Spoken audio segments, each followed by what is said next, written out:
오늘 우리가 같이 볼 본문 말씀은 골로새서 3장 5절부터 8절까지입니다. 골로새서 3장 5절부터 8절.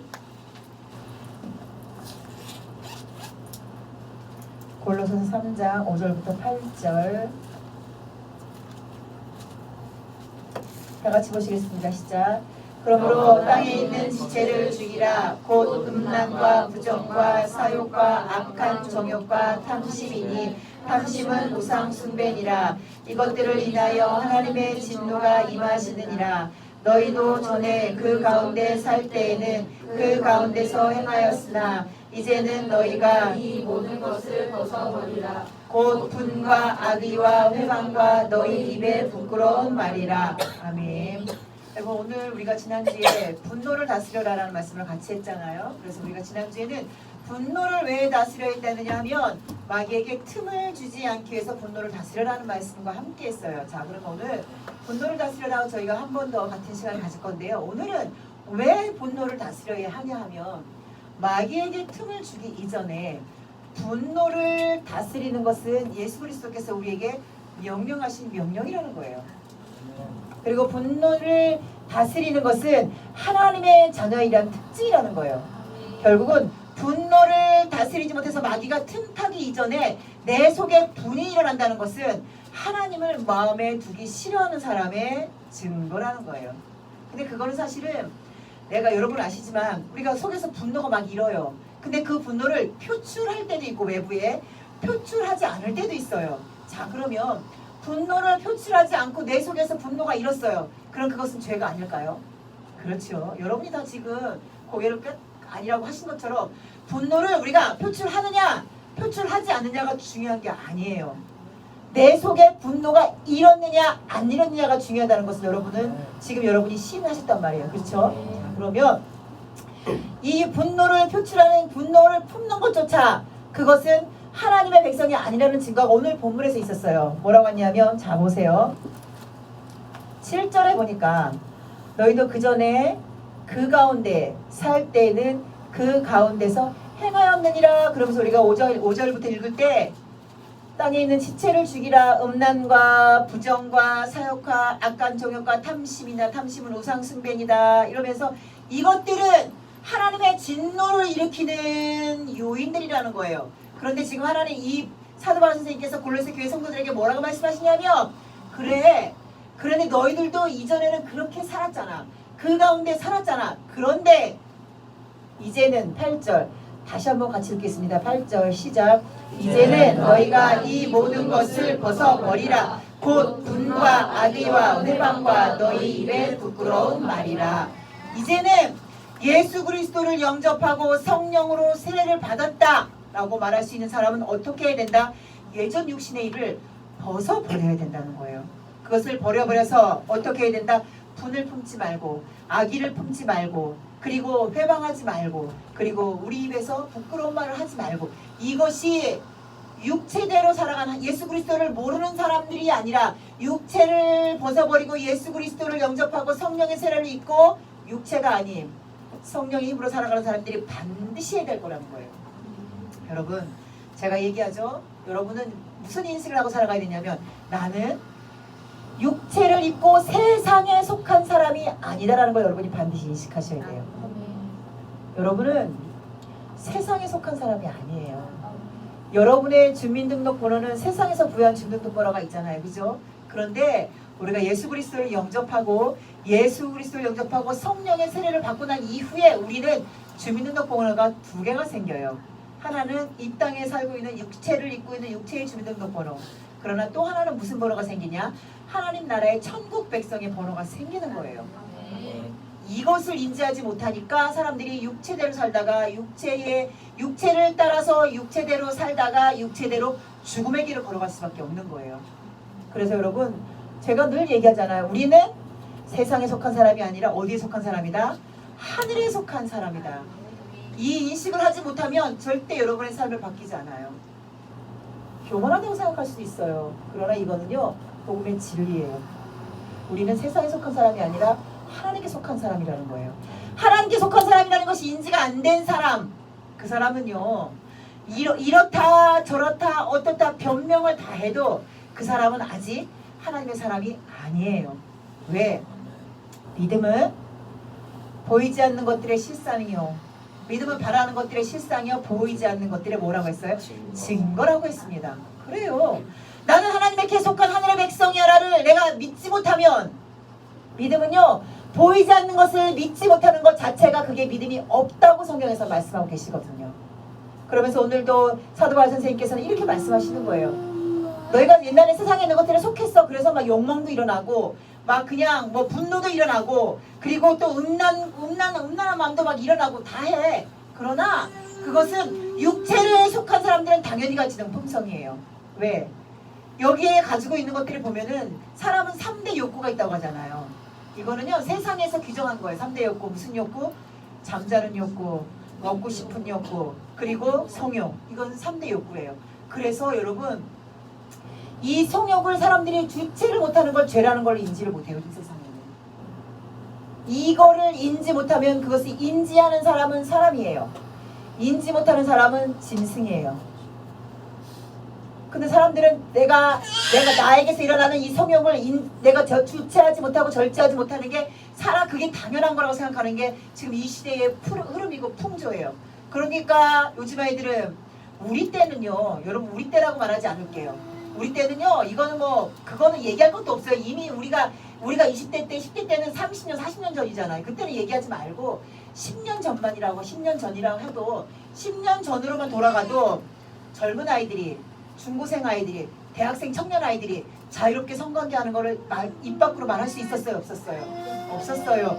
비록 내가 그렇게 행동을 할지언정 입 밖으로 말하지 못하는 세상이었어요. 그런데 지금은 너무 자연스러워요.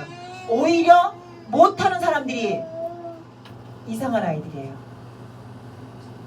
그러나 더 웃긴 건 뭐냐면 그거를 자연스럽게 인정하지만 그게 나의 현실이 됐을 때에 뭐 내가 누군가와 결혼하려고 했을 때에 내가 결혼할 대상자가 그런 자유로운 성의 문화가 있는 사람이라면 그건 또 싫어한단 말이에요. 그러니까 우리 이 백성들이 무슨 문제가 있냐면 문화는 문화대로 인정을 해. 근데 사상은 사상대로 또 따로 인정을 해요. 문화와 사상이 함께 갈 때 그 나라 그 상황 그 현대 그 사회는 문제가 없어져요. 근데 우리나라는 농경기 시대부터 50년대 60년대는 농경사회예요. 100% 농경사회예요. 박정희 대통령이 일어나면서 그 농경사회하고 도저히 안 된다. 왜? 전쟁으로 폐허가 됐기 때문에. 그러면서 산업화 사회를 만들어갔잖아요. 그 산업화 사회부터 시작해서 지금 5G 시대까지 고작 몇 년이 걸렸는데 60년, 70년밖에 걸리지 않았어요. 우리가 세계사를 배우면 세계사는 뭐 근대시대, 중세시대, 근대시대, 뭐 문화시대, 르네상스 시대, 뭐 산업화 시대 이런 걸 거쳐서 지금까지 오기까지 700년 가까이가 걸렸어요. 700년 가까이가 걸리면서 사람들의 사고도 바뀌고 사상도 바뀌고 문화도 자연스럽게 적응을 하면서 거기에 익숙하게 문화를 만들어 갔음에도 불구하고 타락의 길을 가는 저 서구 문화를 우리는요 고작 70년 만에 다 받아들인 거예요. 그러니 700년 동안 걸려 타락하는 길을 우리 70년 만에 타락의 길로 걸어가고 있는 거예요. 당연하다는 거죠. 그러나 여러분 성경에서는 오늘 뭐라고 말하냐면 그래 육체대로 살 때 음란한 거 정상이야. 육체대로 살 때는 부정을 저지르는 것도 정상이야. 육체대로 살아갈 때는 욕심을 내서 욕심을 채우지 못하면 나의 속에 일어나는 분노와 화를 다스리지 못하는 것도 육체대로 살아가고 있는 사람에게 그게 뭐예요? 정상적인 증상이에요. 그래서 하나님을 믿지 않는 사람에게 자꾸 그게 죄라고 하면 그 사람들이 그걸 죄를 받아들여요? 못 받아들여요? 못 받아들여요. 왜? 성경에서 규정한 거예요. 당연한 거예요. 그걸 당연하게 바라보지 못하는 내가 이상한 거예요. 그러면서 여러분이 그 사람들이 당연한 걸 받아들이지 못하니까 여러분 속에 뭐가 일어나요? 화가 일어나요. 분노가 일어나요. 그러면 그 사람이 정상이에요? 여러분이 정상이에요? 그 사람이 정상이에요. 여러분이 비정상이에요. 왜? 사도 바울 선생님께서 오늘 골로새 교회를 통해서 말한 것처럼 그래 네가 그전에 너희가 그렇게 살았어. 그러나 이제는이라는 말이 여러분 무엇인지 여러분 정확하게 하셔요. 이제는이라는 말이 무엇이에요? 단서가 무엇이 붙었어요? 이제는이 뭐예요? 예수 그리스도를 영접했지. 예수 그리스도가 너희들의 구주인 걸 너희들 알았지. 그래서 너희가 성령이 계시다는 거 알았지. 그래서 성령 세례를 받았지. 그러면 지금부터는 어떻게 된다? 너희 속에 일어나는 분을 억제해. 분이 일어나지 않도록 분을 버려라. 악의도 버려라. 분쟁하는 것도 버려라. 너희 입에서 나쁜 말 나오는 것도 버려라. 그것이 안 되면 나는 예수 그리스도를 영접한 사람이에요? 아니에요. 예수를 모르는 사람과 똑같은 거예요. 그런데 왜 우리는 그것을 잘 모르느냐? 말씀은 알아요. 이런 말씀 정확히 몰라도 이런 말씀이 있다는 거 알아요. 근데 그 말씀이 내 속에서 나를 지배하지 못하시는 거예요. 왜? 여러분이 하나님 사람이 아니라서? 그렇게 말하면 너무 서글퍼요. 그죠? 그게 아니라는 거예요. 하나님의 사람이긴 하지만 하나님의 사람에 대한 여러분 속에 확신이 없기 때문에 그래요. 확신. 믿음은요 여러분, 확신은요 무대 보여야 돼요. 믿음은 무대 보여야지 성공합니다.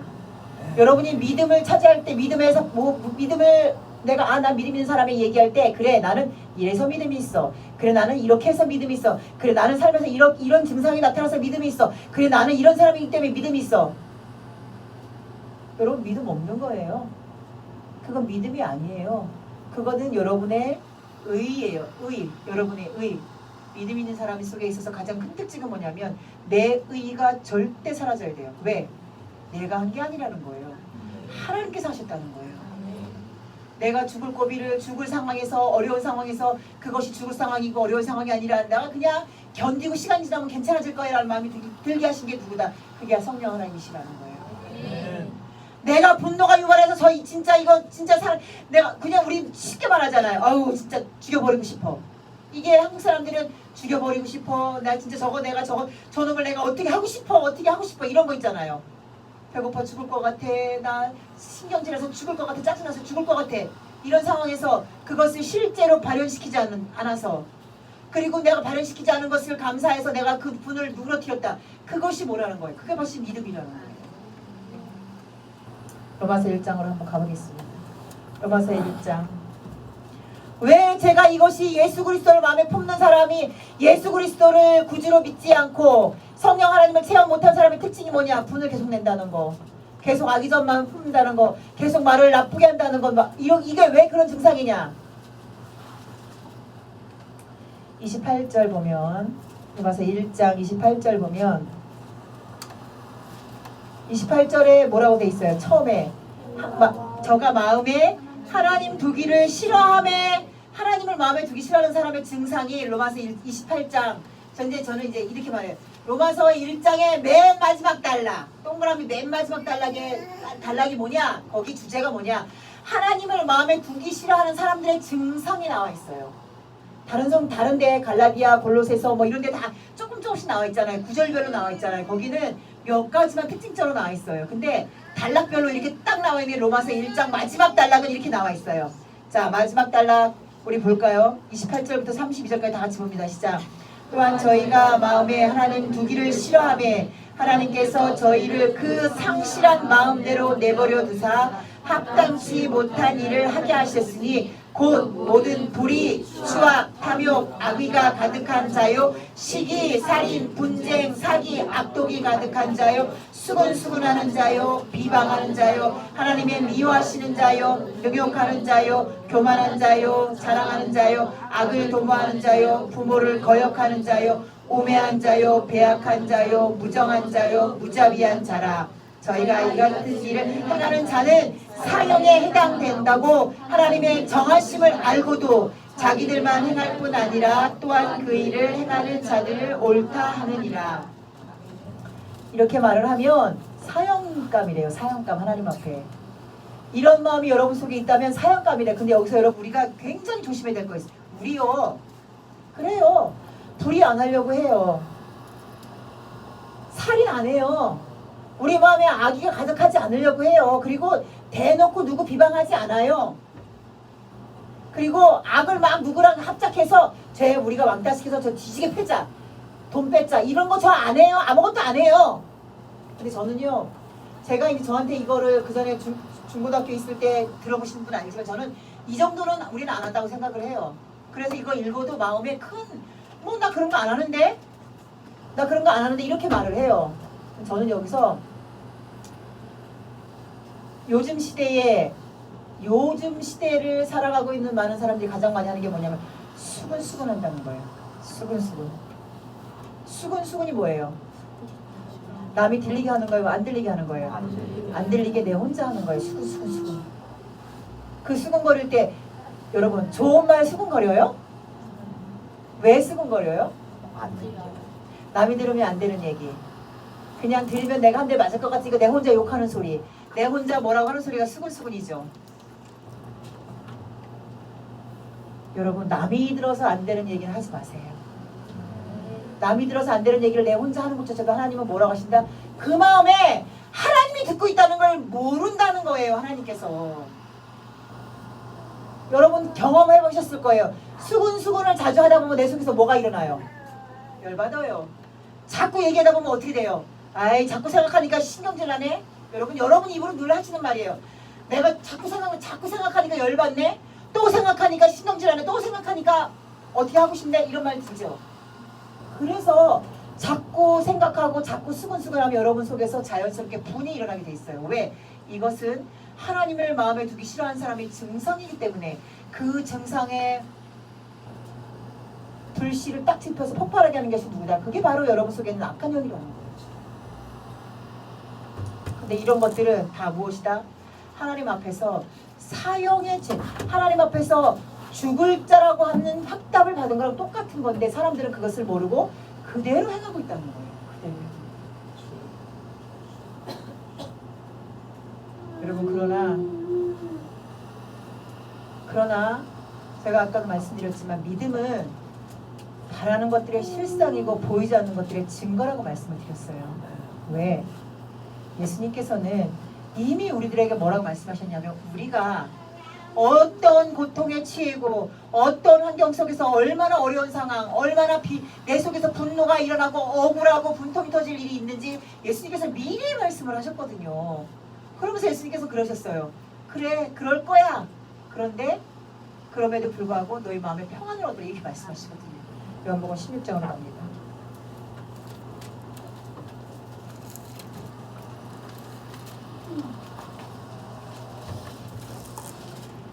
요한복음 16장을 보면 여러분 요한복음 16장 하면은 여러분이 반드시 기억하세요. 요한복음 16장은요 예수님께서 제자들에게 마지막 제자들과 함께 하시는 부분이에요.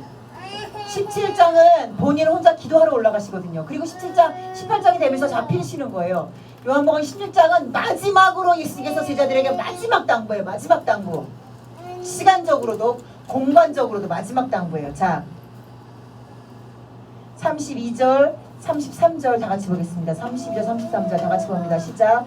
보라, 너희가 각각 제 곳으로 흩어지고 나를 혼자 둘 때가 오나니 벌써 왔도다. 그러나 내가 혼자 있는 것이 아니라 아버지께서 나와 함께 계시느니라. 이것을 너희에게 이름은 너희로 내 안에서 평안을 누리게 하려 함이라. 세상에서는 너희가 환난을 당하나 담대하라. 내가 세상을 이겼노라 하시니라. 아멘.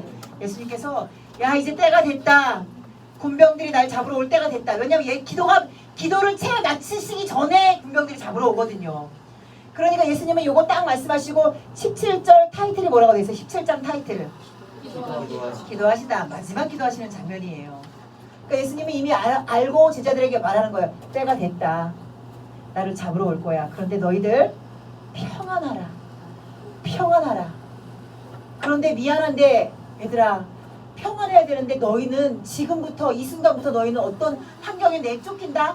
환난을 당하는 환경에 내어 쫓길 것이야. 왜? 예수님을 잡아 죽였기 때문에 예수의 제자들 다 잡아주기로 결정을 했거든요. 그래서 제자들이 다 숨은 거잖아요. 제자들이 다 숨고 제 각기 뿔뿔이 흩어졌단 말이에요. 그러니 제자들에게 남아있는 환경은 어떤 환경이냐? 길거리에 나가면 잡혀서 옥에 갇히거나 예수님처럼 죽임을 당하거나 완전히 환난에 취해져 있을 것밖에 남아있지 않아요. 예수님은 미리 말씀하셨어요. 그러나 예수님은 또 미리 환난에 처할 것을 말씀하시기 전에 뭘 말씀하시느냐? 너희는 평안하라. 왜? 내가 세상을 이길 거야. 나는 세상을 반드시 이길 거야. 그러니까 너희들의 끝도 뭐라는 거예요? 이김이라는 거예요. 그러니까 그 이김을 확신한다면 당연히 환난이 와도 핍박이 와도 평안하라 이렇게 말씀하시는 거예요. 여러분 어렵죠? 왜냐하면 지금 이 시대가 이제 조금만 있으면 이제 환란의 시대예요. 어떤 환란의 시대? 마지막 사단으로부터 오는 환란의 시대가 아니에요. 믿는 자들에게 핍박받는 시대예요. 믿지 않는 사람들에게 비난받는 시대예요. 왜? 교회에서 코로나가 점점 나오고 교회에서 어떤 예배를 드려도 밀집한 예배를 드리건 앉아서 뭐 밥을 마음대로 먹건 말건 코로나가 안 나와야 해요. 왜? 왜 안 나와야 해요? 이거를 모르니까 교회들이 코로나를 두려워해요. 여러분 세상의 주관자는 누구예요? 하나님이죠. 하나님께서 그 코로나의 코로나균 하나를 억제 못해서 코로나를 세상에 퍼치시겠어요? 교회에 퍼치시겠어요? 아니에요. 이렇게 말하면 코로나가 발병된 교회에서는 저한테 나쁜 년 뭐 죽일려 이럴 수도 있겠죠. 그러나 여러분이 인정한 것처럼 세상의 주관자는 하나님이시고 하나님이 허락지 않으면은 그 누구에게도 죽음의 그림자가 두려울 수가 없어요. 그런데 하나님을 예배하는 자리에서 하나님을 찬양하는 자리에서 코로나가 발령이 됐다. 이 얘기는 그 자리에 하나님이 있다는 거예요, 없다는 거예요? 없다는 거예요. 뭐라고 얘기할 수가 없습니다. 뭐라고 얘기할까요? 확진자가 왔었어요. 여러분 아시죠? 확진자가 있다고 해서 확진자랑 같이 함께 있던 무리에서 모든 사람들이 다 코로나 걸려요? 아니 안 믿는 사람이라고 해도 다 코로나 걸려요? 아니죠. 어떤 한 집안 식구끼리 같은 밥상에서 밥을 먹어도 처음에 코로나 나올 때 그랬어요. 엄마랑 아들은 밥을 같이 코로나 걸렸는데 아빠랑 딸은 안 걸려. 이게 무슨 일이에요? 그 사람이 이건 세상적으로 말하면 그 사람이 가지고 있는 면역 체계에 대해서도 문제가 있는 거예요. 그 사람이 어떤 균이 들어와도 견딜 만한 면역이 있으면 앉아서 침이 튀건 말건 코로나 안 걸려요. 같은 밥상에서 밥을 먹어도 누구는 걸리고 누구는 안 걸리는데 코로나 걸린 사람 그 교회들마다 보면은요 발현된 사람이 간 게 아니에요. 잠복해 있는 사람이 간 거예요. 잠복해 있는 사람이 갔는데 교회들마다 해서 코로나가 나온 거예요. 이건 뭐라고 말을 할까요? 아무리 좋은 얘기, 그 교회를 위로하는 얘기, 그 사람들을 위로하는 얘기를 해도 할 수 있는 오로지 한 가지 얘기는 그 예배에 하나님이 안 도와주셨네요. 그 예배에 하나님의 영이 악한 것들을 지배하지 못하셨네요. 이렇게밖에 말할 수 없는 거라는 걸 여러분이 반드시 아셔야 돼요. 결국은 만약에 이렇게 돼서 우리 교회에서 코로나가 발병됐다. 그럼 우리는요 교회를 유지해야 될 이유가 하나도 없어요. 교회는요 여러분 교회의 유지 목적이 뭘까요? 이걸 여러분 정확하게 말씀 못하시면 우리는 교회 할 필요가 없어요. 교회가 있어야 될 이유가 딱 하나. 교회는요 무조건 딱 하나의 목적밖에 끼지 않아요. 교회는 무슨 목적으로 교회가 있어야 될까요? 몰라요? 하나님 앞에 예배하고 영광 돌리는 거 말고는 하나도 없어요. 거기서 내가 은혜를 받고 내가 하나님의 사람이 되는 거 그거는 나에게 주어진 부가 서비스예요. 아니 교회의 주인이 하나님이고 예배의 주인이 하나님이신데 우리가 교회에서 뭘 더 말해요? 세상의 구제? 그거는 부가 서비스. 전도? 그것도 부가 서비스. 교회의 목적은 오직 하나님을 하나님으로 인정하고 하나님 앞에 예배하면서 예배를 받으신 하나님을 영화롭게 해드린 목적 외에 교회의 목적은 하나도 없습니다. 그런데 그 교회가 하나님이 아닌 세상 사람들의 비난을 받았다. 별거 없죠. 그래서 여러분 그런데 문제는 뭐냐면 그러면서 말미암아 지금 세상 사람들의 인식이 교회들에 대한 인식이 뭐냐. 교회들도 이렇게 말해요. 왜 교회 세상에서 말하는 그 규칙 안 지켜? 왜 그렇게 안 해서 코로나가 들어와서 세상 사람들한테 교회가 비난받게? 교회들에게 하는 말이에요. 세상 사람들이 하는 비난은요 우리가 당연해요. 세상 사람들은 우리가 예수님 오시는 그날까지 우리를 비난할 거예요. 문제는 지금 이 시대가 마지막이라고 하는 증거는 뭐냐면 믿지 않는 자들이 비난을 한다는 거예요. 제가 지난주에도 얘기했지만 지난주에 제가 가장 속상했던 건 기독교 단체 81개 기독교 단체에서 차별금지법을 빨리 통과시켜라. 그게 하나님의 사랑이다라고 대국민 성명을 낸 거예요. 81개나 되는 단체에서. 그리고 통계가 나왔어요. 이번 주에는 전 국민의 88.5%가 차별금지법을 찬성한답니다. 결국은 12%만 반대하는 거죠. 그럼 이게 반대가 되겠어요? 당연히 안 되죠. 지금 이 정도 지경이라면. 그러면 차별금지법이 시행이 돼도 그것이 그 상황에서 옳지 않다고 얘기하는 우리는요, 당연히 환난을 당해요. 당연히 핍박을 당해요. 그럴 때 여러분 속에서 분노가 안 일어날까요? 일어날까요?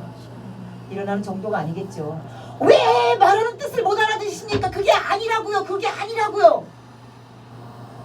사람들은 생각하지 않아요. 차별금지법 앞에 뭐가 붙었는지 알아요, 여러분? 포괄적이라는 게 들어가 있어요. 포괄적이 뭐냐? 성소수자만 차별금지하겠다는 게 아니에요. 그러면 동성애법을 통과시키겠죠. 포괄적 차별금지법은 무엇이냐? 성소수자만 되는 것이 아니라 남녀노소 빈부의 격차도 없고 힘의 격차도 없고 환경의 격차도 없는 것을 인정한다는 거예요.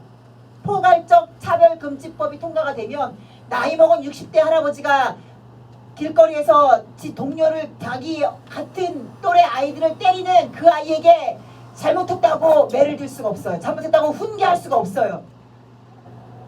이게 그 포괄적 차별금지법에 들어갑니다. 초등학교 안에 화장실에 남녀 구분이 없어집니다. 끔찍하지 않아요, 여러분? 생각해 보세요. 그거를 그 학교 다니는 아이들이 그거를 인정하면 초등학교 안에 화장실이 남녀가 따로 있는 게 인정이 되면 문제가 안 돼요. 근데 거기에 불만 품은 아이가 신고를 하는 거예요. 신고하는 거예요. 왜 우리 학교에는 차별금지법이 통과됐는데 화장실이, 왜냐면 얘가 급해서 화장실을, 남자아이가 화장실을 들어갔어. 근데 꽉 차서 들어갈 데가 없어. 근데 여자 화장실을 들어가려니까 여자라고 써있잖아요. 그게 기분 나쁜 거야. 그래서 이렇다고 신고를 했어요. 그러면 그 학교는 행정 처벌을 받게 돼요. 왜? 뭐 때문에 걸리는 거예요? 차별했잖아요. 남자 들어가는 화장실 따로 있고 여자 들어가는 화장실 따로 있고. 이게 얼마나 끔찍한 일인지 여러분 아실 거예요. 한참 혈기 나고 성욕이 일어나는 초등학교 후반의 아이들, 중학교의 아이들, 고등학생 아이들이 같은 화장실에서 볼일 보는 여자아이들을, 포괄적인 여기까지가 있다는 걸 사람들이 생각하지 않아요. 그러니 얼마나 사람들이 생각을 하지 못하게 사단이 지배하고 있는지 여러분 아셔야 돼요. 그럴 때도 우리는 속에서 분노가 일어나면 안 돼요. 왜? 하나님께서 허락하셨기 때문에 그래요. 이 나라의 포괄적 차별금지법이 통과가 돼서 우리가 길거리에서 이제 그거 통과되면 우리는 절대 전도 못해요. 절대 전도 못해요. 전도에다가 경찰에 고발될 거 다 감당하고 전도하면 그러면 할 수 있죠. 근데 그게 의미가 없다는 거예요. 왜? 하나님이 이미 이 나라를 거기다 내어줬기 때문에. 그래서 그게 통과된 이상에는 우리는요, 이제는 어떻게 복음을 전해야 되느냐? 1대1로. 믿지 않는 자들에게는 복음이 절대 들어가지 않아요. 믿는다 하면서 하나님의 복음을 모르는 자들에게 전하는 게 이제는 우리의 사명이 됐다는 거예요. 왜? 여러분, 제가 다니엘 얘기하면 에스겔 얘기할 때, 다니엘의 신상을 얘기할 때, 느부갓네살이 본 다니엘 신상을 얘기할 때, 그 사람은 BC 500년경 사람이에요. BC 500년경 사람. 근데 그 이방의 왕, 이스라엘의 왕이 아니라 이방의 왕이 본 그 신상의 의미가 뭐예요? 너 교만하지? 네 나라는 끝장 볼 거야. 어떤 나라? 너보다 힘이 없는 나라에. 느부갓네 그게 은이잖아요. 머리가 금이잖아요. 금보다 약한 은이 금을 먹어버리는 거예요. 은보다 약한 철이 은을 먹어버리는 거예요. 그러면서 그게 그거예요. 바벨론을 페르시아를 헬라가, 헬라를 로마가, 로마 너희들 영원할 것 같지? 미안하지만 아니야. 흙과 철이 섞여 있는 그게 세상을 다시 지배할 거야. 그러면서 느부갓네살 왕을 통해서 보신 신상의 결론은 뭐냐? 세상, 앞으로 있어질 세상, 500년 후, 1000년 후, 2000년 후, 3000년 후 세상 끝날까지 온 세상을 주관하시는 주인이 누구다? 나다. 나 여호와 하나님이라는 걸 보여주는 거예요. 그거는 인정하면서 차별금지법 통과되는 건 하나님이 인정 안 하는 거야. 이게 그리스도인의 모순된 삶이라는 거예요. 그래서 세상의 시간도 하나님 거고 세상의 주인도 하나님 거고 모든 게 다 하나님 건지 알아. 그러면서도 코로나가 하나님의 그냥 일어난 재앙이 아니라 코로나가 하나님의 심판으로 쓰여진 도구라는 걸 세상 그리스도인들이 용납하지 않는다는 거예요. 이 얼마나 모순적인 인간들이냐 말이에요. 이러면서 그들 속에 하나님의 영이 있다고요? 여러분, 그들만 하나님의 영이 있는 것이 아니라 그런 세상을 보면서 분노를 일으켰던 우리 마음, 그런 분노를 억제 못해서 막 혼자 말하고, 누가 있는 게 아니잖아요. 우리가 그 분노가 일어날 때 그냥 말하는 거잖아요. 이런 오로지는 세상, 진짜 이런 죽을 놈의 세상, 저런 인간들이 다 있어 막 혼자 분내잖아요. 근데 하나님께서는 그 분조차도, 우리가 생각해보니까 지금 보니까 그래요. 그 분이 하나님이 지금 하나님의 계획대로 하나님의 시간표대로 세상을 이끌고 가시다는 것을 철저하게 순복하지 못한 나의 증상이라는 거예요. 내 속에 하나님의 영이 강하게 역사하시는 게 아니라 내 속에 하나님의 영보다 아직도 내 자아가 강하게 역사하고 있다는 증거가 이미 내가 내 삶을 통해서 드러났다는 거예요. 여러분이 시인하시고 인정하셔야 된다는 거예요. 여러분은 하나님의 영에 강하게 이끌림받는 사람이 아니라 사단의 영, 자신을 여러분 스스로를 도구로 사용하는 사단의 영에게 지배되어 있던 사람이라는 걸 여러분이 스스로 인정하셔야 됩니다. 왜? 그 인정하시는 순간이 성령 하나님께서 여러분을 도우시는 순간이 될 거예요. 내가 나를 인정하지 않으면 절대 하나님은 나를 도울 수가 없다는 거죠. 앞장 가서 14장으로 가겠습니다. 요한복음 14장으로 갑니다.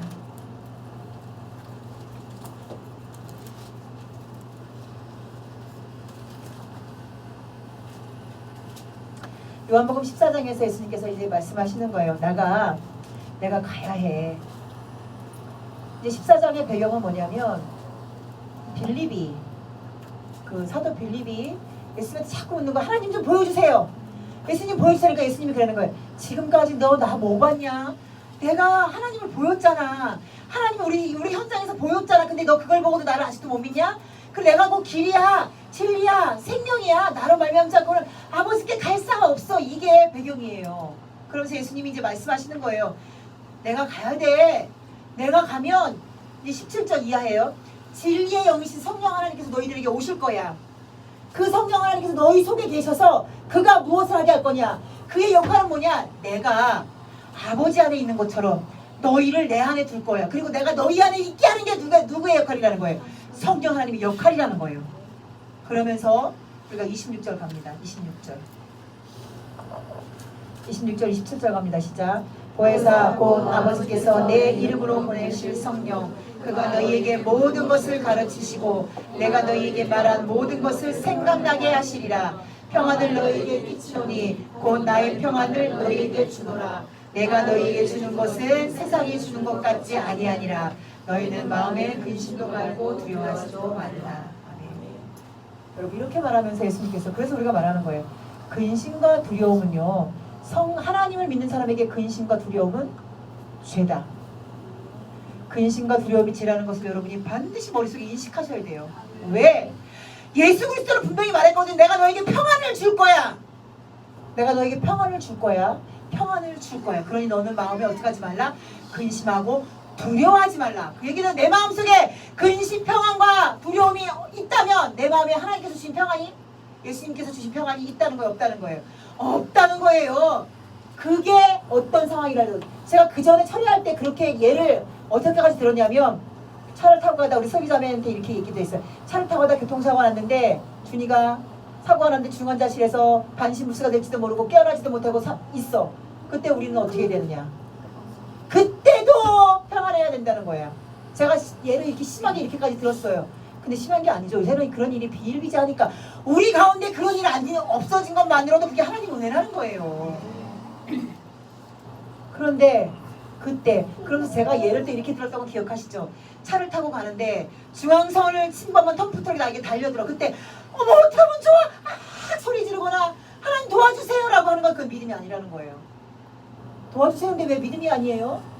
그 상황 사람이 어떻게 도와줘? 도와주는 건 덤프트럭이 안 달려들어 도와주는 거죠. 그때 주여 제 영혼을 책임지소서. 제 영혼이 주님께 있기 원합니다. 이렇게까지 훈련을 해야 된다고 제가 얘기했죠. 과언이 아니에요, 여러분. 예수님이 말씀하시잖아요. 나는 죽으러 갈 거야. 그리고 너희는, 내가 죽으러 가면 너희는 세상에 무엇으로 던져진다? 환난으로 던져질 거야. 문제로 던져질 거야. 고통으로 던져질 거야. 그러나 그럼에도 불구하고 근심하지 마라. 그럼에도 불구하고 두려워하지 마라. 왜? 내가 세상을 이겼기 때문에 평안하라, 평안하라, 평안하라. 왜? 우리의 죽음의 끝이 무엇이기 때문에? 부활이기 때문에 그렇습니다. 부활이기 때문에. 죽음을 두려워하는 사람 많죠. 그리스도인들 중에서. 천국 가고 싶은데 아이 좀 더 살고 싶어 이렇게 말하는 사람들 대다수입니다. 한국교회 다니는 사람들요. 교회 다니는 사람들이 이제 아유 그래 뭐 죽으면 천국인데 뭐 천국 가서 되지 그럼 뭐라 그러잖아요. 사람들 다 이렇게 말해요. 아이고 하나님은 그걸 원하는 게 아니요. 살아서 더 열심히 저 복음 전다는 걸 원해. 그러니까 그냥 더 살아야 돼. 이렇게 말해요. 대놓고 이렇게 말해요. 교회 직분자들이. 내가 뭐라고 하나님의 일을 도와요. 제가 여러분에게 하는 말이에요. 여러분이 뭐라고 하나님을 도와요? 그런 교만과 오만에서 벗어나십시오. 여러분이 하나님을 돕게 하시는 것 자체가 하나님이 여러분을 택하셔야 가능한 일이라는 거예요. 그런데 얼마나 자랑스럽게 얼마나 힘있게 나가서 우리가 모두가 다 하나 이거예요. 그러면서 안 되면 어떻게 돼요? 안 받아들이면 내 마음속에 내가 밖에 나가서 누구에게 전도를 했어. 근데 안 받아들여. 그러면서 그 속에 뭐가 딱 생겨요. 화가 막 치밀어요. 내 자식이 내 말을 안 들어서 하나님 말씀대로 못 살아. 그럼 내 속에서 뭐가 치밀어요? 화가 치밀어요. 근심이, 화는 아니라고 칩시다. 근심이 들어요. 걱정이 들어요. 이게 다 뭐라는 거예요? 누가 했기 때문에? 내가 했기 때문에. 성령 하나님이 주시는 것은 그를 내 마음에 화가 나거나 근심이 들어가는 게 아니라 그를 향한 어떤 마음? 긍휼의 마음, 불쌍한 마음이 들어가게 됩니다. 이래서 여러분 분노는 예수님께서 분노를 품지 말라는 것은 예수님께서 우리에게 명령하신 명령이라는 거예요. 어떤 상황에서도 근심하지 말고 두려워하지 말고 분내지 말고 화내지 말고 마귀에게 틈주는 거 이거는요 그 후의 일이에요. 그 후의 일. 일단 그거는 제가 말씀드렸지만 분을 내서 발현하는 것은 증상이잖아요. 증상을 보여주면 귀신은요 옳다구나 하고 완벽하게 장악을 해버리는 거예요. 완벽하게. 그런데 사단이 나를 완벽하게 장악하기 전에 나는 무슨 일이 벌어지느냐. 내 마음에 분을 딱 품는 순간에 하나님이 영이 내 속에서 일을 안 하시기 시작한다는 거예요. 성령 하나님께서 내 속에서 일하시는 배경은 무엇이냐. 어떤 상황에서도 말씀을 기억하고 그 말씀이 나를 조명해서 말씀대로 살아가려고 애쓸 때만 성령 하나님께서 내 속에서 일을 하시는 분이라는 것을 여러분이 반드시 기억하셔야 된다는 거예요. 여러분 우리 가운데 분 참 많았어요. 저도 많았고요. 왜? 세상 돌아가는 꼴이 되어지는 꼴이. 그런데 그것은 내가 하나님께서 세상을 어떻게 이끌고 가실 것이라는 계획을 무시하는 처사라는 거 여러분이 반드시 기억하시고 어떤 상황 어떤 환경이 내 앞에 닥쳐도 어떤 상황? 성경에서 마태복음 24장에서 마지막 때에 부모가 자식을 죽는 데에 내어주고 자식이 부모를 죽는 데에 내어주고 아내가 남편을 죽는 데에 내어주고 이 얘기 뭐예요? 여기요 믿음 지키고 세상의 풍조에 휘말리지 않는 인간이 있어요. 왜? 안 고발하면 내가 죽으니까. 고발하지 않으면 내가 다 같이 죽으니까. 그런 상황이 여러분 올 거예요. 그래서 자식 때문에 내가 죽음의 상황에 순교의 상황에 내몰리게 되더라도 그것은 하나님이 하신 일이다. 안타까운 것은 나를 고발한 내 자식이 내 아내가 내 남편이 내 부모나 내 할아버지가 구원의 반열에서 탈락하는 것을 두려워해야 된다는 거예요. 안타까워야 된다는 거예요. 그 어느 것도 여러분의 영혼을 침범하지 못하도록 자식이 믿음 회복하지 못해서 왜냐하면 내 자식이 믿음을 회복하지 못하고 있기 때문에 내가 지금 하는 얘기예요. 나한테 내가 하는 얘기 나한테 내가 하는 얘기. 그래도 그건 하나님이 계획하신 거. 그래도 그건 하나님의 뜻. 하나님이 하실 일이지 내가 할 일. 우리가 할 일은 이렇게 하는 거예요. 끊임없이 회복할 수 있게. 말씀이 들어갈 수 있게 그 말씀 가운데로 그저 사람의 노력으로 인도하는 거. 그래서 그 말씀을 들려고 애쓰고 그가 성령을 부르면 하나님께서 하실 몫이라는 거.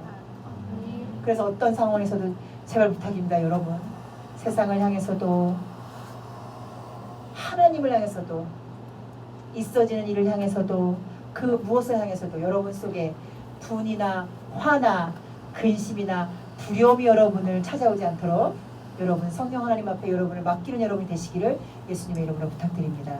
오늘 말씀 기억하시면서